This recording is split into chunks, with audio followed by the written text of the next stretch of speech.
how do people do the impossible? What does that take? Whether we're talking about athletes achieving unbelievable heights, innovators creating the biggest companies in the world in the shortest times we've ever seen, doesn't matter. And across the boards, everybody we meet, everywhere we look, everybody we've encountered who is doing this has found a way to change the channel on normal waking consciousness, to get their self out of their way and to unlock this higher level of inspiration. What does it take to do the impossible? What does it take to level up your game like never before? What does it take for individuals, for organizations, for even institutions to achieve paradigm shifting? Nothing is ever the same again, breakthroughs. Our mission is to decode the neurobiology of flow and cognitive peak performance. Access the minds of maverick scientists, groundbreaking innovators, and world-leading experts to understand what it takes to achieve ultimate human performance, so you can feel your best, perform your best, and accomplish your boldest goals. I'm your host, Rian Doris, and together with best-selling author Stephen Kotler, I present to you Flow Research Collective Radio.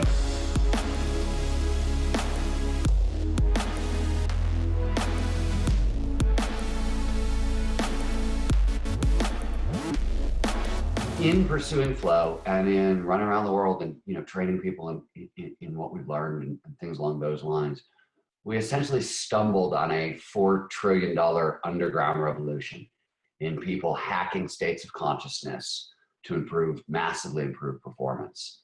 And flow is one non-ordinary state of consciousness, which is sort of the technical term for what these things, altered state, non-ordinary state. And it was a very strange thing, just at a personal level, to be in Fortune 100 companies, to be on Wall Street, to be wherever we were, training people in the use of an altered state, right? That in itself, to me personally, right, being where this started and where we are now, that was a big jump. That was pretty crazy. And yet everywhere we went, it didn't matter if we were working with the Navy SEALs, if we were working with Google, if we were working with Sterling Partners. Across the boards, wherever we were, people would come up to us after the presentation, say, okay, this flow stuff is amazing. This is great. But, we met Wall Street traders who are zapping their brains with electrodes to alter their consciousness and, improve high-speed decision-making before they went onto the trading floor. We met teams of engineers at Fortune 100 companies who were secretly microdosing with LSD at work as a team to improve creativity and team performance. We met people going to tantric sex workshops, soccer moms with yoga practices, times 300, the Dave Asprey neurohacking, biohacking crowd, and all these disparate groups of people kept coming up to us saying, we're doing this, we're doing this, we're doing this. Everybody's essentially doing the same thing. We are trying to change the channel on normal waking state consciousness. We're trying to turn off the self, the voice in our head, and access what seems to be pretty consistently a higher level of information, inspiration, intuition, which is what comes with these states of consciousness. And it's going on kind of everywhere in all these disparate tribes. Most of these tribes aren't even talking to each other. So let's just take it.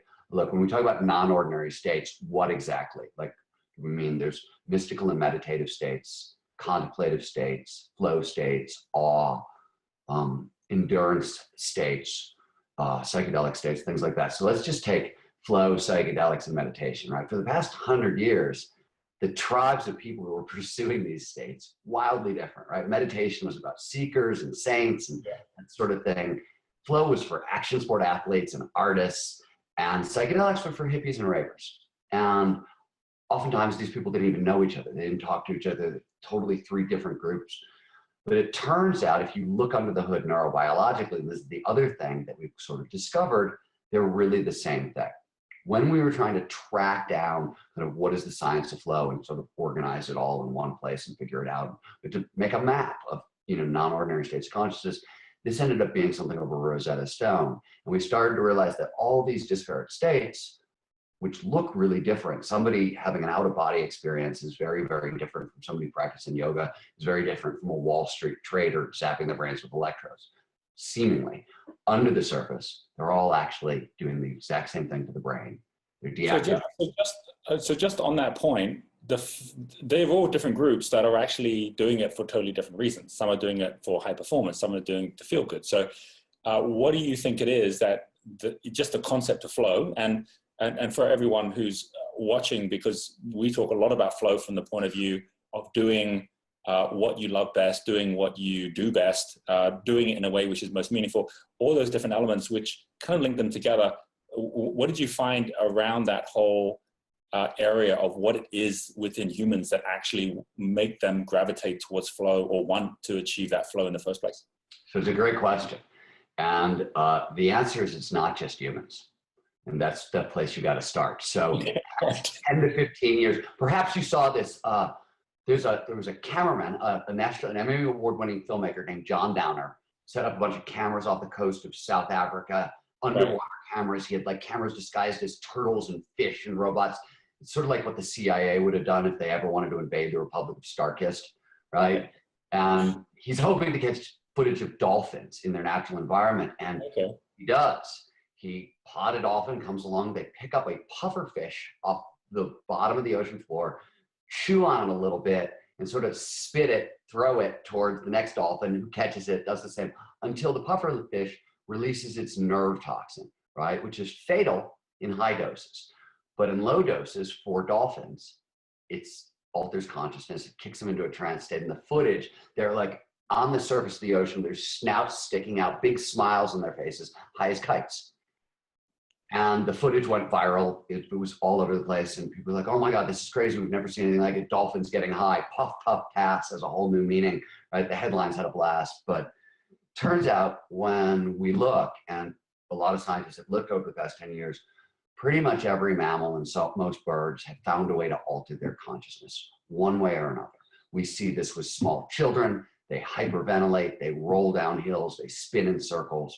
You have, goats gobbling magic mushrooms, elephants get drunk, baboons use iboga, jaguars use ayahuasca, the list goes on and on and on.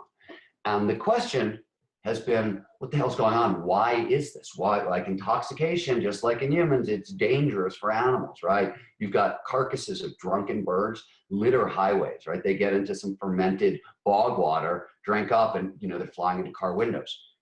There's a downside to this intoxication. What is it? And what researchers have discovered is that all animals, especially humans, get stuck in ruts. They can't problem solve their way out of it. And they can't raise up their consciousness to a high enough level to see past the problem.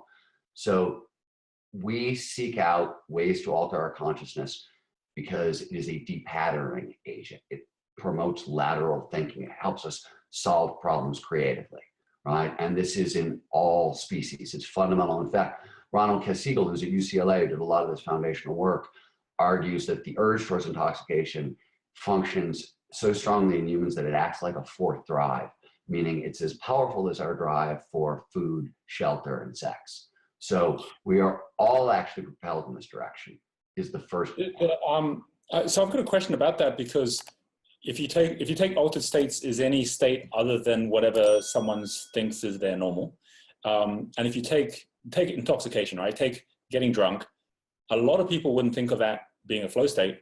It's definitely an altered state. No.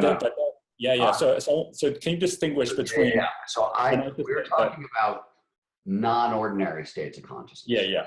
Particular bandwidth of the altered state spectrum, and it is one of the shorthand is all the experiences that are north of happy.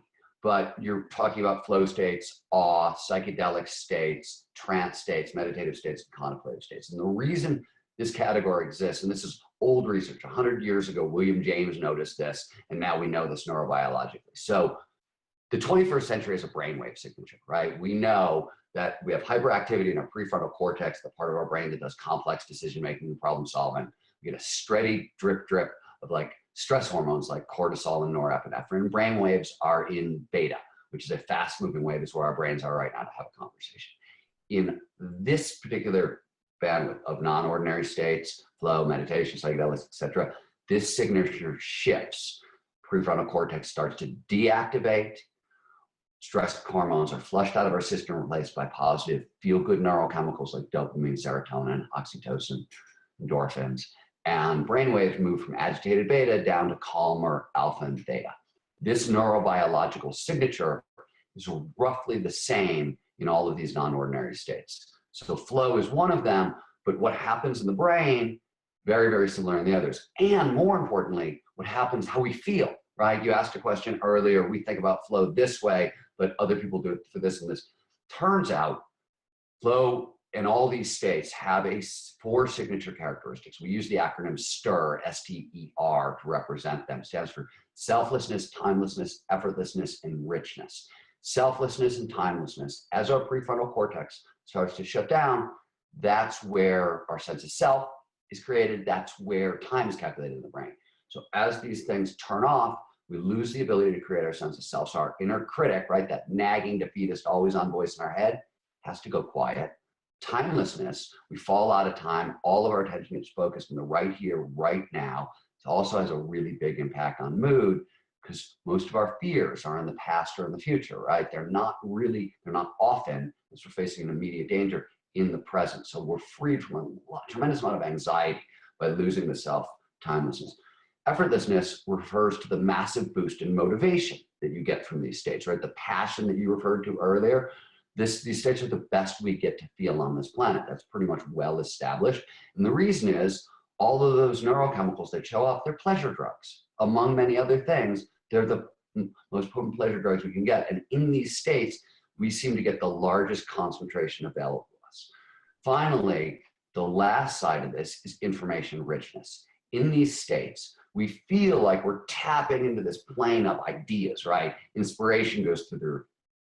Intuition goes through the roof. In studies run all over the place, including stuff by the Flow Genome Project, creativity spikes 400 to 700% in these states. Where is this coming from? It's not, you don't need to kind of look for magic or whatever, even though we did. For years it was, oh, the muses are talking to me. This is divine inspiration. I don't know where it's coming from. Where it's coming from, the fact we're trading conscious processing, just very slow, very limited. It has a really tiny bandwidth, right? We can think about 7 things at once, or to put it in terms of computer bits, the conscious mind can process, depends on whose numbers you like. Mihai Csikszentmihalyi said 120 bits a second. 60 bits is what it takes to listen to me talk. So we both start talking at once, your listeners are just max. That's it. You're done. And conscious thought moves about 100, 150 miles an hour. Subconscious, which is what you're trading up for in these states, has unlimited RAM, can hold on to anything, moves at about 100,000 miles per hour, and can find really great connections very, very quickly as a result. So in these states, we take in more information per second, we process it more quickly, we process it more completely using more of the brain, right? So it taps us into this massive up-leveling and vision and inspiration and all those things. So the combination, even though these states seem really disparate and the users are totally different, neurobiologically, they're very, very similar. And in terms of how they make us feel, they're very, very similar.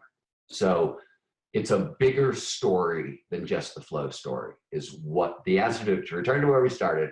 What did I stumble upon? That there's more going on than just flow in terms of people pursuing non-ordinary states to enhance performance. And there's a reason for this. There's a reason, and these things stack really well, right? That's probably one of the coolest things to come out of all this research is, you know this because you live it, right? A high flow lifestyle, it also is going to include probably a regular meditation practice. It's going to include something creative as a flow trigger. There's going to be movement and body, and you're going to go surfing, you're going to do something like that. So you stack these techniques, and that's really, I think, what the best innovators, I've spent my life essentially saying, hey, how do people do the impossible? What does that take? Whether we're talking about athletes achieving unbelievable heights, innovators creating the biggest companies in the world in the shortest times we've ever seen, doesn't matter. And across the boards, everybody we meet, everywhere we look, everybody we've encountered who is doing this has found a way to change the channel on normal waking consciousness, get their self out of their way, and to unlock this higher level of inspiration. That's a common.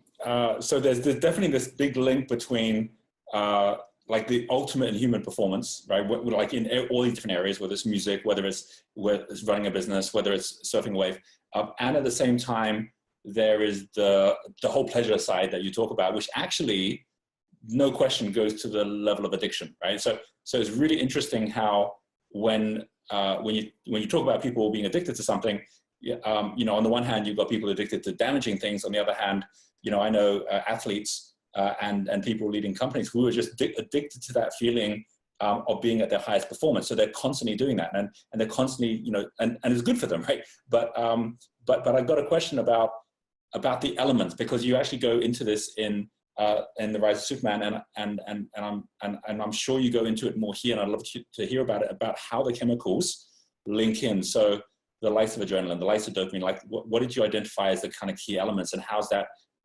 shifted in your understanding of flow states today, again, over the last couple of years? So it's a great question. It's an important question. All of these non-ordinary states are sticky, right?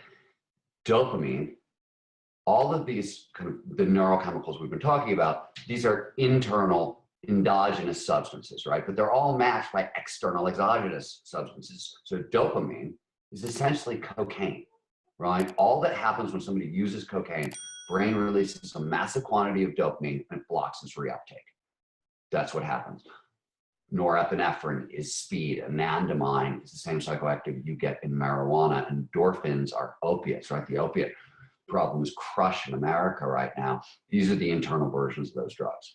Now, Csikszentmihalyi pointed out years ago, the godfather of kind of flow psychology, said, look, flow is very, very addictive. But unlike other addictions that lead backwards, flow is an addiction because it requires you to be maximizing your skills, pushing it your farther, an addiction that leads forward into the future, right? That's the difference between the two groups of people you talked about.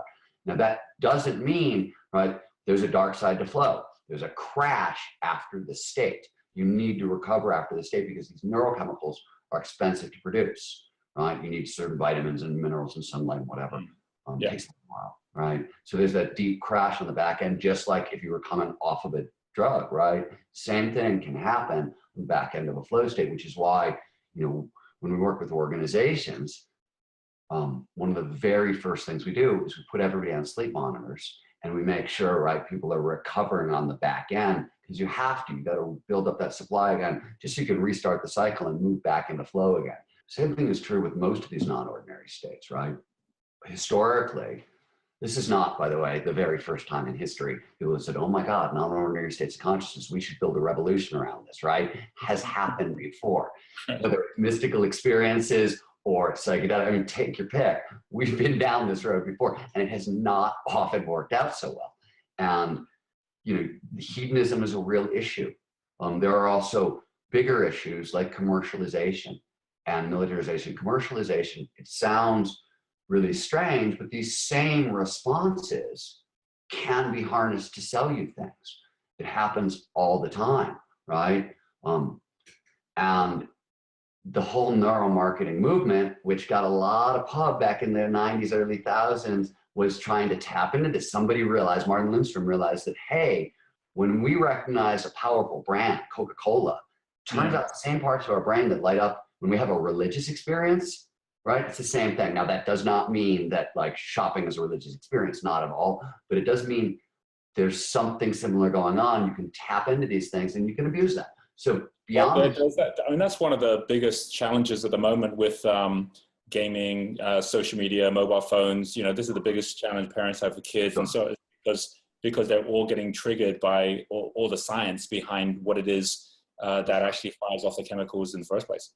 What we believe with the Flow Genome Project is there are, and we talk about this a lot in Stealing Fire, there are right now 4 kind of emerging forces, changes in psychology, neurobiology, technology, and pharmacology that are, first of all these sciences have become information technology sciences in the past couple of years. So they've jumped on the back of Moore's Law. They're accelerating exponentially. What we're hoping, and what we're lobbying for is a middle path between, because what we've done so far is, people show up, they discover this stuff. It starts out great. Ken Kesey sneaks LSD out of a Stanford research lab, right? And all is well in Palo Alto, and pretty soon tie-dye hell is broken loose all over the place, right? In the 70s, we start realizing that sex can be used to unlock these states of consciousness, right? When we have an orgasm and when we're in flow, very similar things in the brain are happening.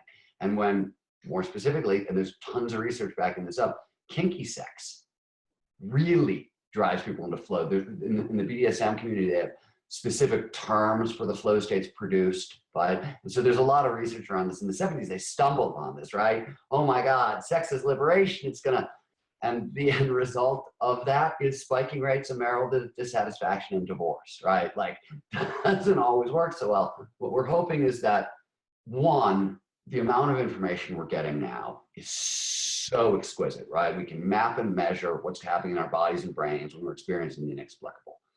We can get these states on demand. We can get them at scale. And this allows us to do a lot. We can cut out the middleman, first of all, right? Because we can access these things ourselves. But what it really is we're starting to see we have choices. And that, let me give you a great example. Let's take a trauma. PTSD is probably the worst example of extreme trauma. You can think of 10 million Americans, or 10% of America, 1 out of 10 Americans suffer PTSD. It's 25 million Americans at once. It's the 27% of people with PTSD will end up killing themselves. The numbers are staggering. And over the past 3 to 4 years, there have been 3 different really critical sets of studies that have looked at 3 non-ordinary states of consciousness to treat the condition. The first was psychedelic research, right? They used MDMA on victims of child abuse, sexual abuse, and war trauma. This was done with MAPS and a psychologist named Michael Mithoefer. And they found 1 to 3 sessions of MDMA therapy was enough to significantly decrease or totally erase symptoms of PTSD. Amazing result. The early work was done almost 4 years ago, and the effects appear to be lasting. It was so good that MDMA therapy for PTSD is now into phase 3 trials in the United States, which means, right, FDA approval. It's about to go wide soon. We'll have to be able to get this as a medicine. And the FDA has said, oh, well, that's so powerful. Let's start studying MDMA for treatment of anxiety and depression. So really powerful treatment of trauma. A couple years after that, they redid the experiment. This time, instead of using a psychedelic substance, they replaced it with surfing. Surfing as a trigger for flow, very powerful flow trigger, and talk therapy. Same protocol. They've put over 1,000 soldiers at Camp Pendleton through this protocol, and they find after 5 weeks, you can get the same result. So a significant decrease or total erasure of PTSD symptoms. They redid it a couple years later with meditation, using mantra meditation, TM. And they found 4 weeks of mantra meditation produced the same results. So what I mean by, we now have options, right? And we understand these options. We understand why would the surfing, meditation, and psychedelics, and they've all managed to, tackle one of our worst challenges from a psychological standpoint. The difference is time and risk. How much risk are you willing to take, right? So you still have to take a psychedelic if you want it really, really quick, right? So short time span, higher risk. Surfing, a little less risk. You still have to get on board. You still have to get into the ocean. You have to deal with sharks and cuts and bruises and whatever, but safer, right? And then there's meditation. So with this new information, hopefully we understand that there are choices and there are ways to do this more safely and stack it and talk about it out loud and share what we know. And what we're advocating for is a giant open source approach, but a real open source approach, open source research approach. That's what we've been doing at the Flow Genome Project for the past 5 years as an open source research project into ultimate human performance. And that's kind of what we've been advocating for. That's how we think we can maybe steer down the middle this time and not blow ourselves up. But on a certain level, addiction management, which is a horrible thing to say, is part of the game. But the other thing is that nobody wants to talk about is, first of all, we have an urge towards intoxication, right? And secondly, almost everything we do, what we call a habit, we're getting addicted to feelings, right? Things that, and then we're laying that down. We sort of function by addiction. We have different names for it. Yeah. That's sort of how we're wired. So what we're just saying is, okay, if this is how we're wired, let's have, enough cognitive literacy to understand that and use it for our own benefit instead of getting, run over by it. If what you've heard on Flow Research Collective Radio has been helpful, please consider doing us a solid and leaving us a review on Apple Podcasts, Spotify, or wherever you are listening to this. Reviews help us connect to a wider audience so we can get these peak performance principles out to more people.